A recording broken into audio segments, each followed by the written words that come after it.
Não sei se terminou, não sei qual foi. Doutora, só para começar, eu faço aqui uma questão de ordem.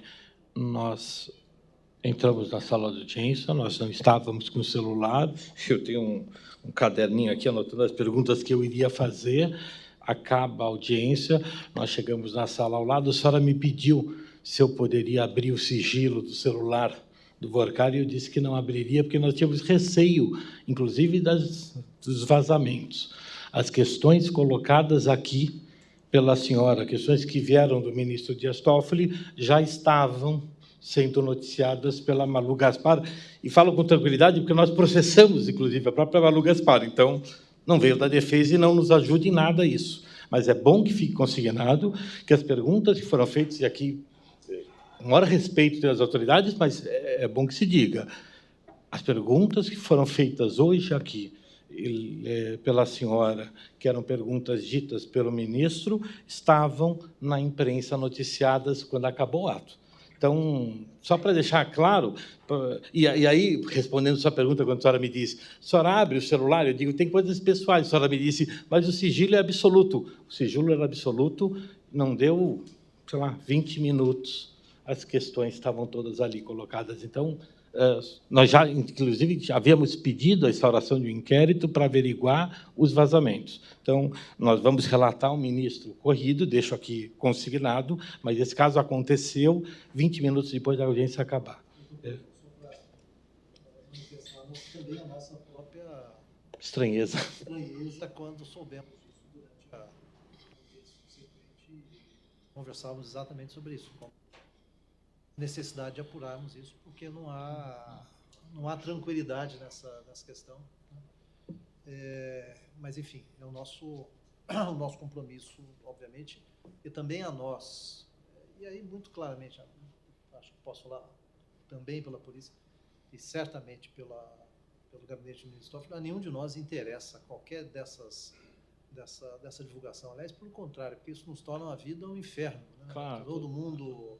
Você fica ali pensando de onde sai essa informação, com quem você não pode mais conversar, ou qual é a medida adicional de proteção que nós temos. E isso, no nosso caso, especificamente do Ministério Público Federal, é um padrão e uma ordem que nós temos do Procurador-Geral da República. Todos nós sabemos que o doutor Bonet praticamente não deu entrevistas desde que assumiu na primeira gestão, e isso é uma preocupação muito grande da equipe, que não é para falar com ninguém. Então, assim, também para nós é uma situação de muito desconforto. Não tenho dúvida alguma. E falo em respeito a todos que estão aqui, as autoridades, todo mundo é sério, todo mundo é responsável, todo mundo mas o fato é, aconteceu. Para a defesa só atrapalha, quer dizer, para nós, e acho que talvez atrapalhe para todos, mas é bom que fique consignado, porque aconteceu. Eu me arrependi de ter pego o celular, porque eu falava assim, mas eu entrego o celular para a polícia para ver que da defesa isso não saiu. O Worcari nem celular trouxe, que era para não ter o risco de nada. Então, e nós fomos surpreendidos 20 minutos depois de acabar a audiência com esse fato. É lamentável e deve ser apurado, porque mexe com coisas importantes, com a vida de todos nós, eu não tenho dúvida. E conhecendo o doutor Guanet, eu tenho certeza que... Muito obrigado. Imagina. Acho que está... Só um minutinho. O meu está ligado? Tá. Uhum. Então, a gente vai proceder aqui à cariação com algumas perguntas. A intenção é que seja breve, de fato, com alguns elementos que foram identificados. Eu vou fazer algumas perguntas e aí eu vou passar o doutor Birajara conduzir a maior parte das perguntas, etc. Iniciando, houve uma divergência que nós consideramos muito interessante, enfim, que merece ser explorada, é que o senhor Worcari, durante seu depoimento, diz que, a partir de janeiro, a partir da data de comercialização das carteiras da Tirreno, o senhor informou ao BRB que o doutor Paulo Henrique estaria ciente que essas carteiras seriam de originadores, seriam originadas por créditos da Tirreno. O senhor confirma? Não, na verdade, a gente anunciou que a gente faria vendas, né, naquela ocasião, de originadores terceiros. A Tirreno, nem eu mesmo sabia naquela ocasião, se eu não me engano, que existe, que o nome Tirreno, né, acho que a gente chegou a conversar por algumas vezes que a gente começaria um novo formato de comercialização, que seria de terceiros, carteiras originadas por terceiros e não mais originação própria. Então, o senhor avisou, então, que seriam carteiras originadas por terceiro. Sim, eu não me lembro a data específica, mas a gente chegou a conversar em algum momento que a gente teria essa comercialização desse novo tipo de carteira. Senhor Paulo Henrique, eu gostaria que o senhor comentasse essa afirmação. Meu entendimento, que eu coloquei aqui mais cedo, é que eram carteiras originadas pelo Master, que haviam sido vendidas ou negociadas a terceiros e que o Master estava recomprando e revendendo para a gente. Não tem essa informação de ser revendida pelo Master. Eu sabia que eram carteiras, naquela ocasião dos mesmos originadores que faziam originação para o Master, ou seja, era um ambiente já de clientes que faziam parte do nosso ambiente ali do Credit System, mas não especificamente que tinham sido originados por nós. Mas quando se apresenta a carteira para a comercialização, esse documento de origem também não faz parte do portfólio de documentos entregues à instituição que vai adquirir? Qual documento de origem? O originador do crédito da carteira, por exemplo. Eu não conheço no detalhe o procedimento da originação, mas eu acredito que quem fez a originação na ponta não é uma informação que está nos procedimentos, até onde eu entendo, não faz parte. A documentação não. Normalmente a gente recebe uma planilha com a lista de todos os créditos, CPF, data de originação, valor, taxa, todos esses parâmetros, órgão conveniado e um conjunto, uma amostra de contratos e de comprovantes de averbação. Essa informação. O risco no final é o cliente da ponta final. Então, quem originou como eu falei inicialmente, não é relevante no processo de risco. E quando o senhor foi perguntado explicitamente, ou o senhor, a sua equipe, foi perguntado explicitamente em algum momento pelo BRB quem seriam as originadoras? Porque o senhor fala que já tinha falado desde o início, e o doutor Paulo Henrique ele vem aqui e nos traz a versão de que houve esse encaminhamento de uma pergunta específica para o senhor, para a sua equipe, de quem seriam os originadores daquelas carteiras que estavam sendo compradas ali no mês de janeiro, fevereiro, e que a resposta obtida é que elas teriam sido originadas pelo Banco Master. Então, houve, só para a gente poder esclarecer bem, e a resposta teria sido essa, é isso? Eu posso só colocar de uma maneira um pouco diferente. Na nossa visão, eram créditos originados pelo Master, vendidos em algum momento, que estavam sendo recomprados. E, nesse ponto específico, a gente seguiu comprando essas carteiras até abril. Mais ou menos do meio para o fim de abril, a gente, ao analisar alguns contratos, identificamos que tinha um padrão documental diferente. E, a partir daí, é que a gente começou a questionar quem eram os originadores específicos. E aí, ao longo do mês de maio, recebemos a informação de que eram créditos originados pela Tirreno. E quando a gente fala originados pela Tirreno, não significa que foi a Tirreno que produziu o crédito. A Tirreno, na verdade, era uma consolidadora. A gente, logo depois, nesse mesmo pacote, recebeu a lista dos 20 correspondentes bancários que eram os originadores que submetiam a Tirreno e que dali subiam. Acho que, em relação a esse ponto, as versões estão postas, né? Há um outro ponto que também bastante, aparentemente, controvertido, que diz respeito às substituições. A posição do senhor Vocaro foi bastante incisiva no sentido de que a operação foi liquidada com as substituições. Ou seja, que os créditos substituídos eles eram suficientes para, vamos chamar aqui, o ressarcimento do BRB em relação aos ativos originais. Não me parece que isso ficou claro na posição do senhor Paulo Henrique, tanto que fala de uma diferença. A primeira pergunta é exatamente retomar essa posição. Os créditos substituídos, ou os créditos substitutos, digamos assim, os que entraram no lugar da carteira original, eles liquidaram, zeraram a operação, ou, por conta da diferença de modalidade, de risco maior, há ainda haveres por discutir? Sim, eu mencionei na minha fala que a gente negociou 100% da troca e ficou faltando, no momento que houve a liquidação, se eu não me engano, 1,4 ou 1,6 bi, que não tinha sido efetivamente trocado por questões de formalização que a gente não tinha terminado. Mas a gente tinha, já desde o início desse procedimento de troca, já prestado garantias que supriam ou superavam esse montante que não foi concluído, e não foi concluído por motivo da liquidação do banco e tudo que aconteceu. Acho que a gente disse as coisas de uma maneira diferente, mas que vai chegar na mesma conclusão. Ou seja, dos 12 bi 700, tinham sido substituídos 10 bi 200. Tinha 1 bilhão e 600 de treasuries em processo de liquidação e existiam 9 bilhões de garantias adicionais. Ou seja, E quando ele fala em processo de liquidação, já tinha sido feito um contrato de transferência para o BRB, mas o BRB não considerava que havia sido concluído a transação porque faltava questões formais, procedimentais de transferência. o cara crachá, né? A foto do momento, 10, 200 e pouco. Agora, a precificação desses 10 e 200, dada a diferença de liquidez e de característica dos títulos, isso pode ser considerado como firme, digamos assim? Ou esses valores ainda dependiam de algum tipo de validação dessa precificação? A gente tem várias categorias de ativos colocados aí. Então, nos créditos consignados, firme, não tem discussão de valor.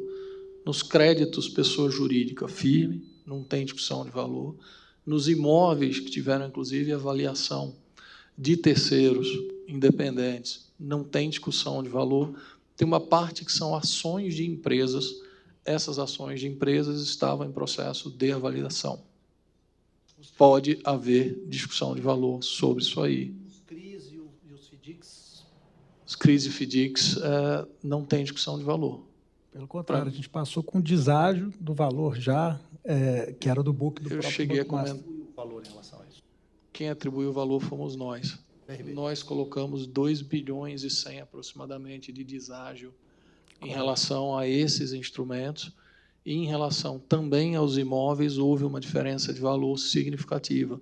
Por isso que eu cheguei a comentar que tem entre 2,5 bi e 3 bi de reais, num valor abaixo do valor que estava registrado lá. E essa precificação foi feita pelo grupo interno do próprio BRB ou teve contratação? A parte de imóveis, avaliação independente. A parte de créditos é valor interno. Não tem muita discussão sobre isso. Nesses ativos que o senhor mencionou, por exemplo, a ação, o senhor tem como mensurar quantos por cento é dessa carteira?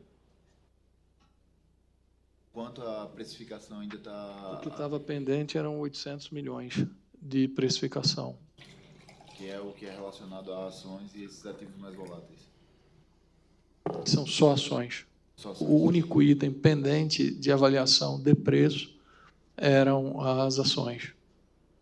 Todos os outros, inclusive com deságio que foi considerado, o BRB não deve ter expectativa de mudar esses valores. Entrando um pouco mais na técnica, não sei se é pertinente, mas para cada um desses créditos a gente calcula uma perda específica, chamada de perda esperada. Em média, esses ativos deviam ter entre 10% e 15% de provisão no Master, e a gente colocou 30% em média de provisão no BRB, que é os 30% de deságio, que dá esses 2 bilhões e 100, que inclusive é matéria que foi fornecida ao Banco Central. Não sei se você lembra, a gente chegou a mandar uma planilha anexa para o Banco Central num dos ofícios, demonstrando essa diferença de deságio e de preço a favor do BRB. Em relação a esse ponto, acho que não estão postas as versões, acho que...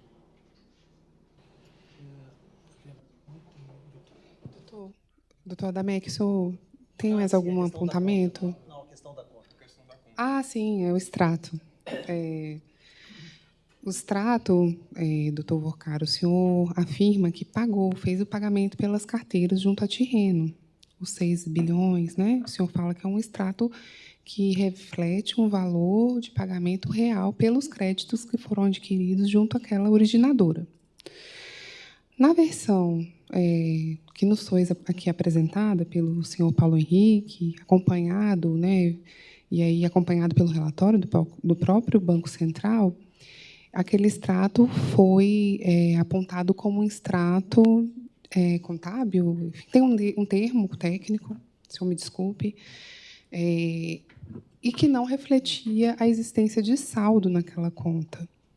O senhor mantém a sua versão? Claro que eu mantenho. A gente fez uma conta transitória, a gente não registrou a venda, como eu disse, a gente não pagou nenhum real, eu mencionei isso claramente, a gente não foi pago nenhum real para a Tirreno, mas sim, quando a gente recebeu os valores da venda, a gente deixou numa conta que era uma espécie de conta escro. Então, que o era senhor conta não reserva. pagou pelos créditos da Tirreno? O senhor está falando que não pagou? Não, a conta ficou numa conta escro. Né? Ah, O pagamento seria quando a gente transferisse da conta reserva ali, que era uma mas conta então o senhor não remunerada. pagou nada pelos créditos, é isso? Não, não pagamos. A gente não chegou a Você performar. pagou? Ah, não, você não pagou, então. Não paguei. Ah, não pagou. Ah, não, então... É porque eu entendi que o senhor tinha falado que tinha Não, pagado. se eu falei isso, se eu dei a entender isso, foi errado. Tá. Na verdade, uma das diligências que a gente mostra e que eu fui claro que a transação não se concretizou com a Tirreno foi que a gente não pagou nenhum real pelas carteiras. Então, o senhor não pagou nada Nenhum pelos real créditos. para a Tirreno. A Tirreno não teve O senhor nem... só recebeu, então. A gente E aí, esses recebeu... 6 bilhões que o senhor iria pagar a Tirreno, o senhor ficou no banco? A gente ficou, né, e registrou nessa conta reserva. E aí, Que era uma conta remunerada da Tirreno. E aí o senhor entrou... Mas esse dinheiro ficou no banco, então? O senhor não devolveu para o BRB? Não, peraí. No recebimento nosso, ele entra para a reserva do banco e é registrado dentro de uma conta remunerada, que era conta de propriedade da Tirreno. No momento do desfazimento, troca da operação, a gente teve alguns modelos. A gente teve casos que a gente recomprou a carteira e pagou o BRB, e o BRB foi lá e comprou algum ativo, e teve casos que fez a troca. Não me lembro operacionalmente em quais os casos ocorreu isso, mas teve os dois modelos, né? Aí, de novo, a questão técnica, que talvez não esteja muito clara. A minha afirmação é de que não tinha dinheiro. Ou seja, existe um registro numa conta contábil, numa conta vinculada, mas aquilo não representa liquidez. Em que contexto foi feita essa pergunta para mim? Por que você não exerceu o direito de receber os 6,7 bi? É porque esse saldo contábil não representa liquidez imediatamente. Ou seja, não existia um dinheiro em si para conseguiria retirar o dinheiro sem prejudicar o Banco Master. Ou o senhor acha que eles não tinham caixa? Não tinham o dinheiro concreto para isso.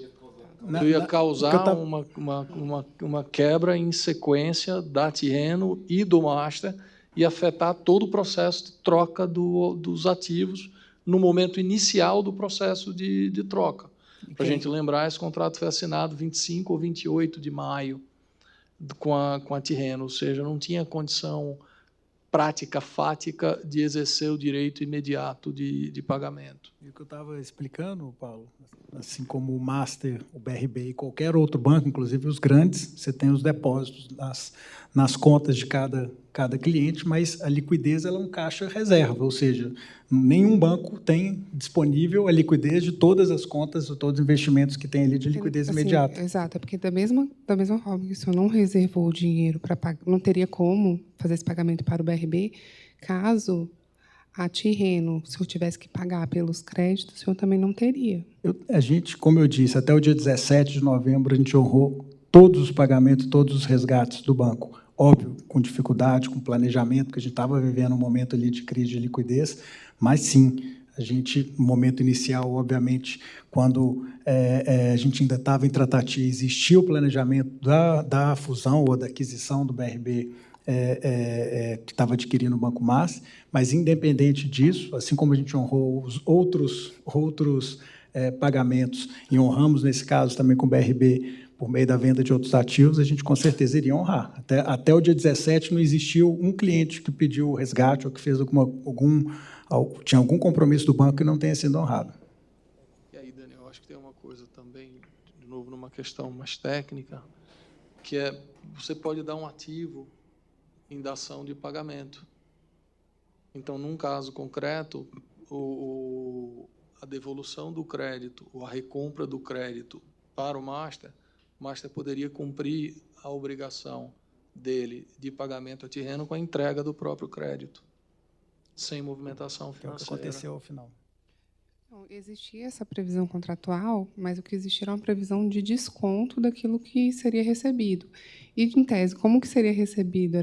Deveria ter recebido, ser controlado, recebido pelo BRB, e aparentemente não houve esse saldo, não teve nem como a Tirreno fazer esse controle e ter essa compensação. Isso também eu entendi quando eu li o contrato, apesar de não ser técnica, mas, assim, como não houve movimentação financeira, né, isso também nem se observou. Veja, doutor, só para finalizar, entre março e novembro, a gente deu resgate de quase 10 bilhões de reais para clientes, para investidores que resgataram do banco. Ou seja, o banco estava operacional. O caso da Tirreno, o que aconteceu foi que a gente realmente foi pego de surpresa na questão de um desfazimento num volume grande. E aí sim entra uma questão comercial, de se combinar, de se planejar, de se programar ativos. Eu acho que tanto o Banco Master quanto o BRB foi diligente e conseguiu concluir a troca e a execução e a não concretização do negócio inicial com as carteiras, sem, como eu disse no começo, e volto a afirmar, sem qualquer prejuízo para o BRB. Eu preciso só esperar o doutor Adamec voltar? Não precisa, não? Pode, não precisa, não? Então, eu agradeço a participação dos senhores nesse último ato. A defesa tem algum ponto específico que queira, né, abrir para os doutores? A defesa não... Então, desculpa, mas, enfim, eu acho que é sempre bom abrir uma... Pendente são as questões operacionais do retorno do seu vocal a São Paulo. Sim, aí eu até já expliquei qual foi a decisão do... Autorização para se permitir... sim, o ministro já deferiu que o senhor faça o pernoite na casa do senhor, né, já que o senhor tem uma residência aqui em Brasília, e amanhã vai ser feita, vai ser comprada a passagem. Um pedido novo, a gente está... Eu estou, na verdade, até por necessidade familiar, eu preciso voltar.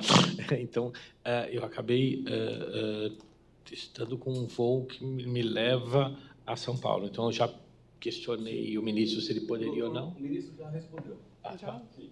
Ele disse que não pode ir no voo particular, que ele deve ficar aqui na casa dele e amanhã ele vai no voo de carreira junto com a escola. Obrigado. Então, está respondido. A gente vamos providenciar todo... Eu vou até já começar, a gente vai comprar as passagens e... Vamos fazer um ofício ao de cor, né? por André, Sim. comunicando ele e ele faz providências cabíveis, tá bom? Tá ótimo, então. Tá. Obrigada. Doutor, o senhor tem mais algum aspecto? Pode encerrar, né? Então tá. Eu agradeço. Bom ano novo para todos. Obrigada, doutor.